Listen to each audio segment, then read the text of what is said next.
ગુજરાતની ભૂપેન્દ્ર પટેલ સરકાર વિકાસને રાજ્યના ખૂણે ખૂણે લઈ જવા માટે સતત કાર્યરત છે। મ્યુનિસિપલ કોર્પોરેશન પ્રશાસન પણ આમાં રાજ્ય સરકારને સંપૂર્ણ મદદ કરી રહ્યું છે। આ અંતર્ગત અમદાવાદ મ્યુનિસિપલ કોર્પોરેશન નવા પ્રોજેક્ટને લઈને આવ્યા છે। અમદાવાદના પ્રહલાદનગર વિસ્તારમાં ફૂડ કોર્ટ બનાવવામાં આવશે અને વર્કિંગ વુમનને ખાસ ભેટ આપવામાં આવશે। એસજી સિટીમાં એસજી હાઈવે પર વર્કિંગ વુમન માટે હોસ્ટેલ બનાવવામાં આવશે। 8.83 કરોડના ખર્ચે હાઈવે નજીક આ હોસ્ટેલ બનાવવામાં આવશે।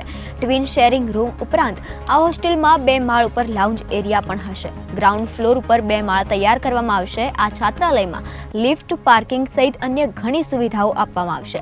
લાઉન્જ એરિયા સિવાય waiting room, kitchen area, dining area અને રિક્રિએશન રૂમની સુવિધા હશે। આ માટે કોન્ટ્રાક્ટર શ્રીજી કન્સ્ટ્રક્શન દ્વારા કામ કરવાની દરખાસ્ત રોડ કમિટીમાં મંજૂર કરવામાં આવી છે।